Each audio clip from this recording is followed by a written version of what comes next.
दोस्तों, राधे राधे। कैसे हैं आप सभी? स्वागत है आपका हमारे YouTube channel Astro Shiv Bhardwaj में।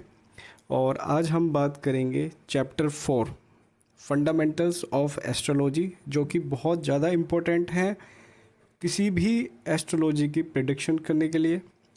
तो अभी जो हमारी क्लासेस चल रही हैं वो फंडामेंटल्स को लेके चल रही हैं। जैसे ही हमारे ये फंडामेंटल्स क्लियर हो जाएंगे उसके बाद हम धीरे धीरे चार्ट के एनालाइज करने पे भी अपना टाइम स्पेंड करेंगे। तो welcome, today we are starting class 4। और आज हम जो बात करने वाले हैं वो आज भाव, राशि, ग्रह और तिथि और राशियों के अंदर जितने भी हमारे तत्व, दिशा, अंग, जेंडर, स्वभाव, इन सभी चीज़ों की आज हम बात करेंगे। तो इसमें हम कोशिश यही करेंगे कि आपको बहुत ही अच्छे तरीके से समझा पाएँ कि राशियों के जो तत्व हैं वो किस प्रकार से हम देखते हैं, दिशाएं हैं वो किस प्रकार से देखते हैं, अंग क्या क्या डिनोट अंग होता है किस राशि को, और जेंडर स्त्रीलिंग है, पुल्लिंग है, या स्त्री स्वभाव है या पुरुष स्वभाव है, या चर, स्थिर और द्वि स्वभाव है। ये सारी चीज़ें आज हम कवर करेंगे अपनी आने वाली इस क्लास 4 में। तो वीडियो को बिल्कुल भी स्किप करने की ज़रूरत नहीं है, क्योंकि वीडियो के बीच में बहुत सी चीज़ें ऐसी इन्फॉर्मेशंस हैं जो आपको ज़रूर पता होनी चाहिए। चलिए स्टार्ट करते हैं। तो जैसे कि आप देख रहे हैं कि मैंने आज नोट किया हुआ है राशि, ग्रह और भाव और आपकी तिथि। तो भाव तो आपको मैंने पिछली क्लास में बताया ही था कि भाव में हम क्या क्या देखते हैं, कौन सा हमारा पहला घर, दूसरा घर, तीसरा घर, चौथा घर, पांचवा घर, छठा घर, सातवां घर, आठवां घर, नौवां घर, 10वां घर और 11वां घर और 12वां घर। भाव हमेशा स्थित होते हैं, स्थिर रहते हैं, बदलते नहीं हैं। राशियाँ भी हमारी स्थिर रहती हैं, वो भी नहीं बदलते। बस जो हमारे ग्रह हैं वो इधर से उधर मूव होते रहते हैं और राशियाँ हमारी इधर से उधर मूव होती रहती हैं। चलिए स्टार्ट करते हैं राशियों के बारे में। सबसे पहले हम बात करेंगे राशियों की। तो राशियों के अंदर हमारी बहुत सी चीज़ें देखी जाती हैं, जैसे कि उनका तत्व क्या है, उनकी दिशाएं क्या है, उनका अंग क्या है, वो जेंडर क्या है, वो स्त्रीलिंग है या पुल्लिंग है, उनका स्वभाव क्या है। ये सारी चीज़ें आज हम अपनी इस वीडियो में चेक करेंगे। तो जैसा कि आप लोग देख पा रहे हैं, मैंने यहाँ पे एक हाथ का स्ट्रक्चर बनाया हुआ है। वो थोड़ा सा डगमगा गया है, कोई बात नहीं, आपको समझाने के लिए काफ़ी अच्छा है वैसे। तो जैसा कि आप लोग देख पा रहे हैं, अगर मैं इसको थोड़ा सा जूम कर दूं, ठीक है, अब बढ़िया है। तो आप लोग देख पा रहे हैं कि मैंने एक हाथ की हथेली बनाई हुई है। ये हमारा अंगूठा हो गया, ये तर्जनी उंगली, ये बीच वाली, ये उससे साइड वाली और ये सबसे छोटी उंगली। ये मैंने उंगली बनाई हुई है आपको समझाने के लिए। हम क्या देखते हैं कि जो हमारे राशियों के अंदर तत्व होते हैं वो हमारे 4 तरीके के होते हैं। जैसे अग्नि तत्व है, पृथ्वी तत्व है, वायु तत्व है, जल तत्व है। ठीक है, तो कौन सी राशि किस तत्व से डिनोट होती है? जैसे कहते हैं ना कि मेष राशि है, तो मेष राशि कैसी है? वो अग्नि तत्व में आ जाती है। ठीक है, थोड़ी गर्म स्वभाव की है। अग्नि से क्या डिनोट हो रहा है? गर्म डिनोट हो रहा है ना। तो इसी तरीके से हम इस फिगर में चेक करेंगे कि हम कैसे इन राशियों के तत्वों को जान सकते हैं। एक छोटा सा ट्रिक है, एक फंडामेंटल है, जिसको हम बोलते हैं अपवच, ए पे व च, ए पे व च, अपवच बोलते हैं। अपवच का मतलब क्या है कि ये जो हमारे पाम में ये जो होते हैं ना निशान जो लगे होते हैं, ये 1 2 3, हर उंगलियों में 3 निशान होते हैं ये वाले। तो इनकी सहायता से हम सारी राशियों को ये चेक करेंगे कि ये किस तत्व की राशि है। देखिए, जैसे ये फिगर मैंने यहाँ पे बनाई हुई है, सेम ऐसे ही मेरा ये हाथ रखा हुआ है। ठीक है, अंगूठे का हम सहारा नहीं लेंगे, 4 उंगलियों का हम सहारा लेंगे, क्योंकि हमारे 4 शब्द हैं। ए पे वैच, ऐप मतलब अग्नि, पै मतलब पृथ्वी, वै मतलब वायु और जय मतलब जल। तो जो हमारा ये सबसे नीचे वाला पोरा होता है, जिसको पोरा बोलते हैं, यहाँ पे हम लिखेंगे 1 नंबर राशि, यहाँ 2 नंबर राशि, 3 4 5 6 7 8 9 10 11 12। आप लोगों ने देखा होगा ना कि जो बड़े बड़े विद्वान पंडित होते हैं वो उंगलियों पे देख के सारी चीज़ें बता देते हैं, क्योंकि उनको सूत्र याद होते हैं। तो आपको भी इस वीडियो में सूत्र कैसे याद करने हैं वो सारी चीज़ें मैं आपको बताऊंगा। तो अगर हम बात कर लें अपनी मेष राशि की, राशियों के बारे में आपको बता ही दिया था। आई थिंक आपको राशियाँ याद भी होंगी कि 12 तरीके की हमारी राशि होती हैं। मेष, वृषभ, मिथुन, कर्क, सिंह, कन्या, तुला, धनु, तुला के बाद वृश्चिक, धनु, और फिर हमारी मकर, कुंभ और मीन। ये सारी राशियां हैं हमारी, इनको हम अच्छे से याद कर लेंगे। इसी तरीके से हम अपने पोरा में देख कैसे चेक करते हैं। ये हमारी मेष आ जाएगी, पहले नंबर की राशि, दूसरे नंबर की राशि, तीसरे नंबर की राशि, चौथे नंबर की राशि, पाँचवीं, छठी, सातवीं, आठवीं, नौवीं, 10वीं, 11वीं, 12वीं। ठीक है, तो ए, पे, वे, छ, इस तरीके से आपको याद करना है। ये देखिए, ए, पे, वे, छ, अपवच। ठीक है, जो भी ये 3 नंबर की राशियाँ हैं, ये 3 राशियाँ हैं जो पहली, दूसरी, तीसरी, ये हमारी ए से स्टार्ट होंगी। फिर आ जाएगा हमारा चौथा, पाँचवा, छठा, सातवां, आठवां, नौवां, 10वां, 11वां, 12वां, मतलब कि ए, पे, वे, च। तो जो पहले नंबर की राशि है वो हमारी अग्नि तत्व की है। ठीक है, इसमें हमारी 5वीं नंबर की राशि भी अग्नि तत्व की है, और 9वें नंबर की राशि भी हमारी अग्नि तत्व की है। देखिए मैंने लिखा हुआ है ना, ए, पे, वे, च। तो ये पहली, 5वीं और 9वीं राशि ये हमारी अग्नि तत्व की है। फिर हमारी दूसरी, छठी और 10वीं राशि पृथ्वी तत्व की है। तीसरी, 7वीं और 11वीं राशि वायु तत्व की है। चौथी, 8वीं और 12वीं ये क्या बचा, जल। तो ये जल तत्व की राशि है, ए, पे, वे, ज। ठीक है, तो इसी तरीके से हमें ये राशियाँ याद करनी है। अब जैसे कि हम देखेंगे कि ए, पे, वे, ज, मतलब कि हमारी पहले नंबर की राशि ए, पे, वे, ज, चौथे नंबर की राशि जल आ गई। फिर से स्टार्ट कर देंगे ऐसे, ए, पे, वे, ज, ए, पे, वे, ज। तो इस तरीके से हम इन राशियों को तत्व के माध्यम से चेक कर सकते हैं कि कौन सी राशि का हमारा कौन सा तत्व है। अगर आपको समझ में नहीं आया है तो आप वीडियो को दोबारा से देख सकते हैं। ए, पे, वे, ज, मतलब कि जो पहली राशि होगी वो हमारी अग्नि तत्व, फिर पृथ्वी तत्व, फिर वायु तत्व और फिर जल तत्व। इसी क्रम में हमें आगे बढ़ते चलना है। पहला पोरा अग्नि का, दूसरा पोरा वायु पवन उसका पृथ्वी का, तीसरा पोया है वो हमारा अग्नि, पृथ्वी, वायु का, और जो चौथा है वो जल का। तो इस तरीके से हम ये याद कर सकते हैं कि हमारे कौन सी राशि किस तत्व की है। अब बात कर लेते हैं अपनी दिशाओं की। तो ये जो दिशाएं हैं, देखिए अगर आपको समझ में नहीं आ रहा है तो आप वीडियो को दोबारा रिमाइंड करके देख सकते हैं, कोई प्रॉब्लम नहीं है। अगर फिर भी नहीं समझ में आता है तो आप हमारी वीडियो में कमेंट डालकर क्वेश्चन पूछ सकते हैं, हम आपको विदिन 10 मिनट्स आपको जवाब देंगे। अब बात कर लेते हैं दिशाओं की। तो मोस्टली हम लोगों ने जो अब बात कर लेते हैं अपनी दिशाओं की। तो जो हमने दिशाएं सुनी है वो इस तरीके से सुनी है, जैसे पूरब, पश्चिम, उत्तर, दक्षिण, है ना। देखिए ये कहने में बहुत अच्छा लगता है कि पूरब, पश्चिम, उत्तर, दक्षिण, लेकिन क्या होता है अगर हम थोड़ा सा भी समझने की कोशिश करें कि पूरब के जस्ट अपोजिट साइड दक्षिण दिशा आती है, पश्चिम दिशा आती है, और उत्तर के जस्ट अपोजिट साइड दक्षिण दिशा आती है।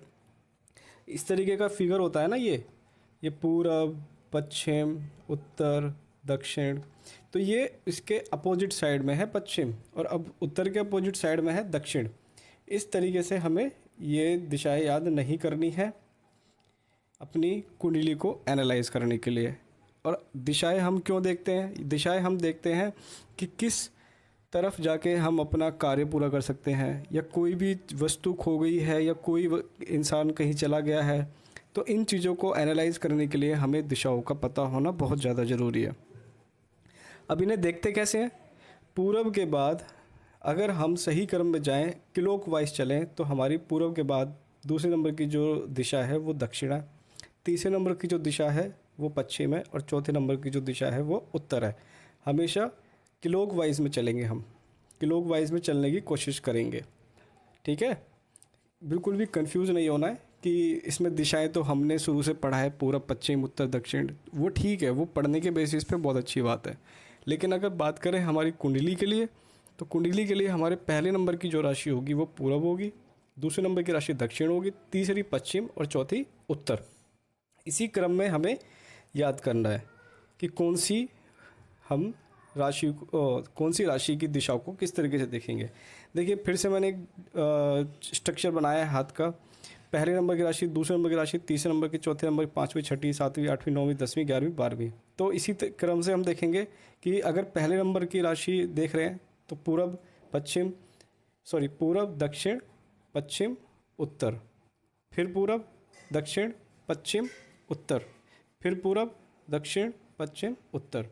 इस तरीके से जैसे अभी हमने पिछला कंसेप्ट किया था ना, ए प व ज, तो इसी तरीके से हम इस वाले कंसेप्ट को भी करेंगे कि पहले पूरब देखेंगे, फिर दक्षिण देखेंगे, फिर पश्चिम देखेंगे, उत्तर देखेंगे, फिर पूरब देखेंगे।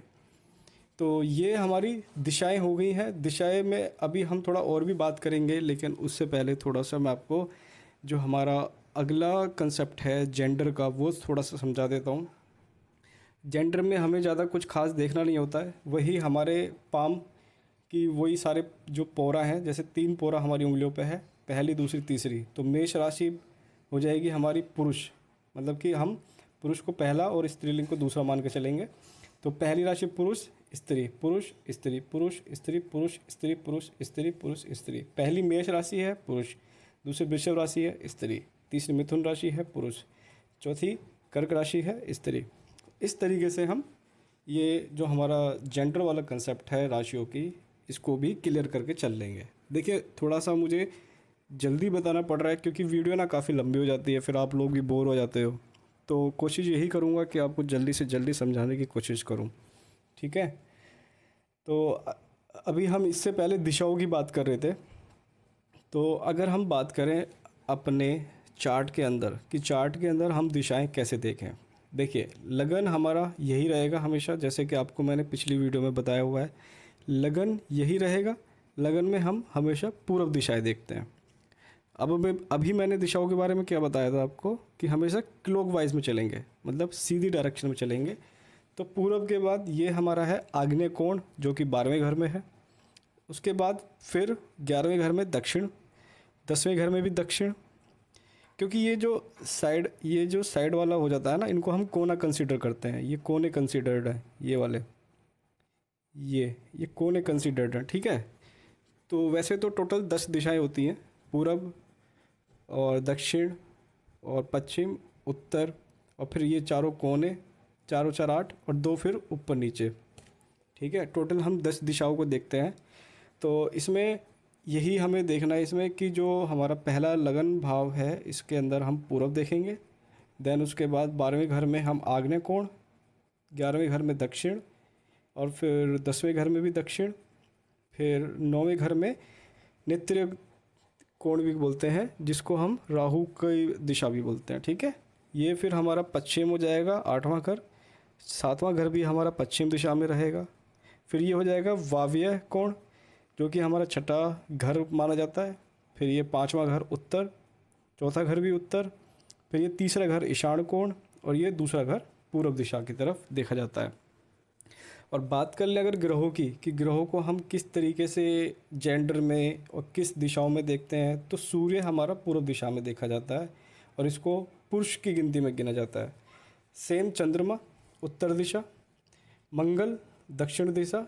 देखिए इनके सामने ना मैंने लिखा भी हुआ है कि चंद्रमा को स्त्री भी देखा जाता है, मंगल को पुरुष, और दक्षिण दिशा भी देखा जाता है। फिर बुध को नपुंसक कहा जाता है, क्योंकि बुध ऐसा ग्रह है जिस भी राशि में बैठ जाएगा उसी ग्रह की तरह अपने आप के गुण को वो दर्शाता है कुंडली के अंदर। बुध, इसीलिए बुध को नपुंसक ग्रह भी कहा जाता है, ठीक है। ये जो ग्रह के हमारे प्रकार हैं, ग्रहों से हम क्या क्या देख रहे हैं, ये आने वाली वीडियो में बिल्कुल खुल के बताया जाएगा।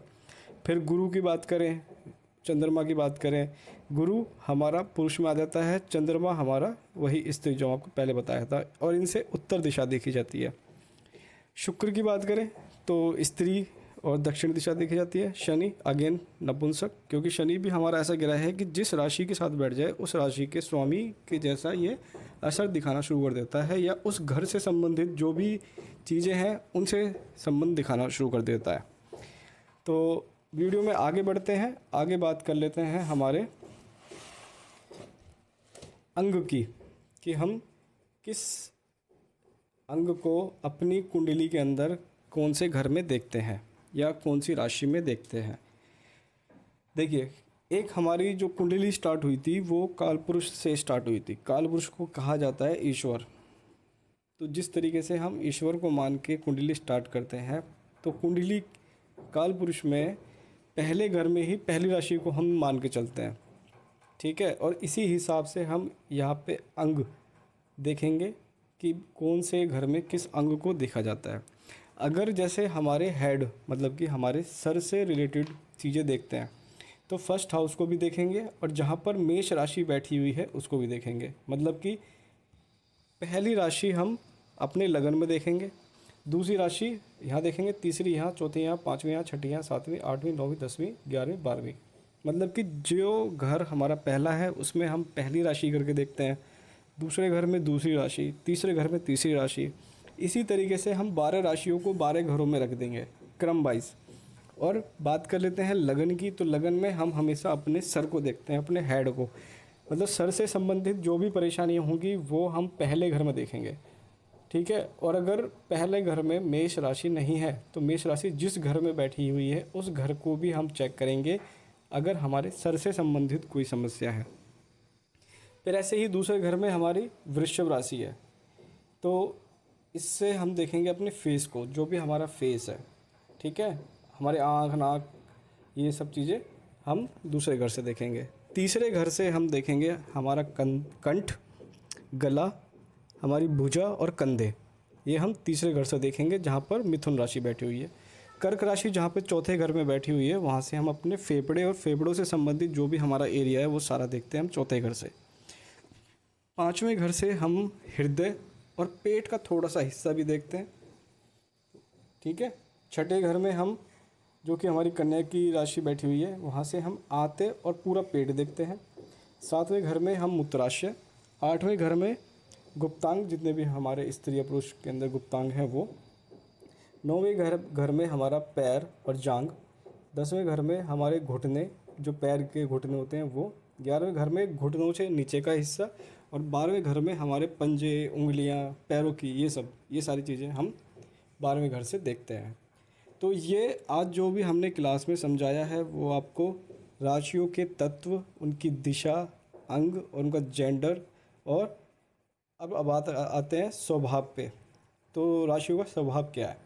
देखिए, अभी जैसे हमने आज कंसेप्ट लिया है अपने पाम का, और पाम का कंसेप्ट क्या है कि जो ये पहला पोरा है, इस पहले पोरे में हमारी मेष राशि है, दूसरे में दूसरी राशि, तीसरे में तीसरी, चौथे में चौथी। तो स्वभाव की अगर बात करें तो स्वभाव मैंने आपको वीडियो के स्टार्टिंग में दिखाया था, लिखे हुए हैं चर, स्थिर और द्विस्वभाव। कोई भी राशि की ये 3 स्वभाव होते हैं, या तो वो चर अवस्था में होती है, या स्थिर अवस्था में होती है, या द्विस्वभाव। चर का मतलब ये है कि वो चलती रहती है, उसका जो स्वभाव है वो चलता रहता है, कि नेगेटिव भी हो सकता है, पॉजिटिव भी हो सकता है। स्थिर स्वभाव की जो राशियां हैं वो ये है कि अगर ये स्वभाव है तो ये ही रहेगा। और द्विस्वभाव भी क्या होता है कि इनका मतलब नेगेटिव पॉजिटिव साथ में देखने को मिल सकता है। तो जैसे कि मैं बता रहा था कि हमारे पाव में ये चर पहले नंबर, फिर स्थिर दूसरा नंबर, तीसरा द्विस्वभाव, फिर चौथा चर, स्थिर, द्विस्वभाव, चर, स्थिर, द्विस्वभाव, चर, स्थिर, द्विस्वभाव। इसी तरीके से हम क्रम में इन चीज़ों को भी याद कर लेंगे। तो देखिए, आज मात्र पाम की हेल्प लेके आपको मैंने 3 से 4 कंसेप्ट समझा दिए, तत्व समझा दिए कि राशियों के तत्व किस तरीके से देखते हैं, दिशाएं समझा दी हैं कि दिशाएं हम किस तरीके से देखते हैं, अंग और उनके जेंडर और स्वभाव। तो आज की वीडियो में ये सारी चीज़ें हमने कवर करी हैं। आने वाली वीडियो में हम हर राशि का पर्टिकुलर क्या क्या काम रहता है, हर ग्रह का पर्टिकुलर क्या क्या काम रहता है, वो सारी चीज़ें हम कवर करेंगे। लेकिन कोशिश करिएगा कि ये बहुत ही बेसिक फंडामेंटल्स हैं, इनको याद करने की बहुत ज़्यादा ज़रूरत है, ठीक है। मिलते हैं आपसे अगली वीडियो में, क्लास 5th में। और आपका होमवर्क यही रहेगा कि आप इन्हें अच्छे से प्रैक्टिस करेंगे और अच्छे से इन पे